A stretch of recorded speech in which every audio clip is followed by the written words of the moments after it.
오늘 함께 묵상할 성경 말씀은 사무엘상 2장 1절에서 10절 말씀입니다.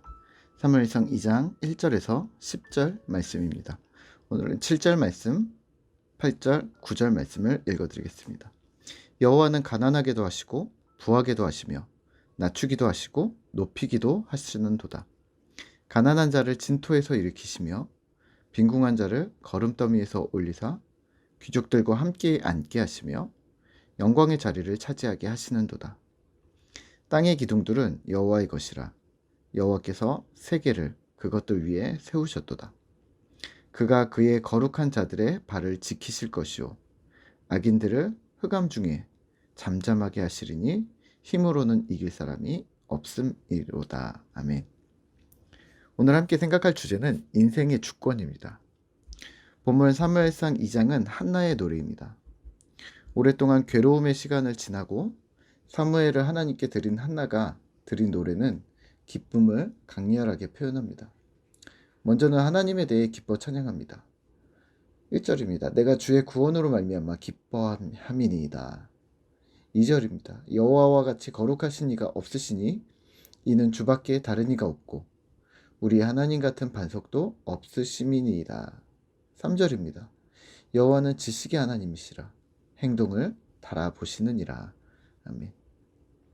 이어서 자신의 상황을 역전시킨 하나님의 실제 역사하심을 말합니다. 자녀가 없던 자신이 7명의 자녀를 낳게 되고 많은 자녀를 둔 분인나는 쇠약하게 되었다. 그리고 이 모든 인생의 여정 뒤에는 하나님께서 계심을 기억하라고 말합니다. 6절입니다. 여호와는 죽이기도 하시고 살리기도 하시며 스올에 내리기도 하시고 거기에서 올리기도 하시는도다. 7절입니다. 여호와는 가난하게도 하시고 부하게도 하시며 낮추기도 하시고 높이기도 하시는도다. 하나님이 하늘에 계시는 것 같아 보이지만 인생의 모든 생사화복의 주권이 하나님께 있음을 찬양합니다. 가난하고 빈궁한 자를 일으키시는 것과 그러한 작은 일들 뿐만 아니라 이 땅이 하나님께 속하였음을 주의 것임을 선언합니다. 오늘 한나의 기도를 보며 우리는 무엇을 기억해야 할까요? 오늘은 하나님의 주권을 기억하시면 어떨까요? 하나님께서는 빈궁하고 가난한 자를 높이실 권한도 자신의 거룩한 자들을 지키실 것도 악인들을 멸하시고 잠잠케 하실 것도 모두 하나님의 주권에 달린 일이라고 말입니다. 현대를 살아가는 우리는 인생에 개입하시는 하나님의 주권에 대해 무디어진 것이 사실입니다.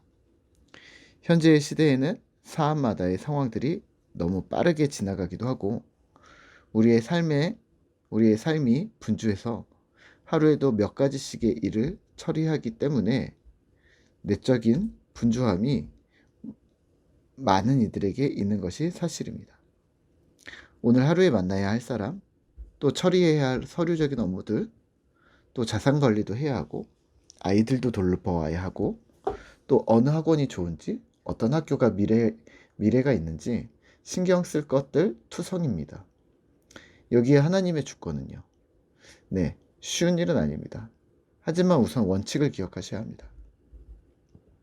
모든 상황마다의 하나님의 주인 되심, 인생의 주권이 하나님께 달려있음을 기억해야 한다는 말입니다. 이를 실행하기 가장 좋은 방법은 무엇일까요? 네, 우리는 우리의 말과 생각과 행동을 점검하는 방법입니다. 오늘 하루 만나는 사람들과 상황들 속에서 나는 어떤 말을 했는가? 어떤 생각을 했는가? 어떤 행동을 했는가? 우리의 일터에서 또는 가정에서 또는 이웃들과의 관계들 속에서 우리는 무엇을 자꾸만 말하게 되는가? 내 말과 행동은 내 생각을 대변한다는 것을 기억하시죠. 제 친구들 중에 경제력에 대해서 말을 많이 하는 친구가 있습니다. 월급은 얼마인지, 집은 자가인지 전세인지, 어떤 동네가 전망이 있는지, 그 친구는 그 부분에 관심이 많은 것이겠죠. 또 자신의 업적에 대해서 말을 많이 하는 친구도 있습니다. 조직에서 어떤 일을 했고 어떤 인정을 받았고 그래서 너무 바빴고 그 친구에게는 거기가 최우선이었던 거죠. 또 다른 친구는 자녀들이 어떻게 학교를 다니고 있는지, 어떤 상황 중에 있는지, 자녀들이 또 우선이겠죠. 뭐 그 외에도 관심사들이 많습니다. 그 사람들 속에 그것이 가득한 것을 정죄할 생각은 없습니다. 하지만 이 친구들이 다 교역자라면 여러분들은 괜찮으실까요? 관심사를 비난할 생각은 없습니다. 하지만 삶을 움직이는 그 중심은 하나님이어야 하지 않을까요? 오늘 한나는 괴로움과 격분의 상황 속에서 그 중심이 괴로움이었을 수 있습니다. 꽤 오랜 기간 동안 그랬겠죠. 하지만 한나의 기도, 한나의 찬송, 어려움의 상황에서는 기도의 자리를 잊지 않았고 기쁨의 상황에서는 찬송의 마음을 잊지 않았다는 것은 괴로움과 어려움의 상황 속에서도 여전히 하나님께 초점이 맞추어져 있었다고 볼 수 있지 않을까요?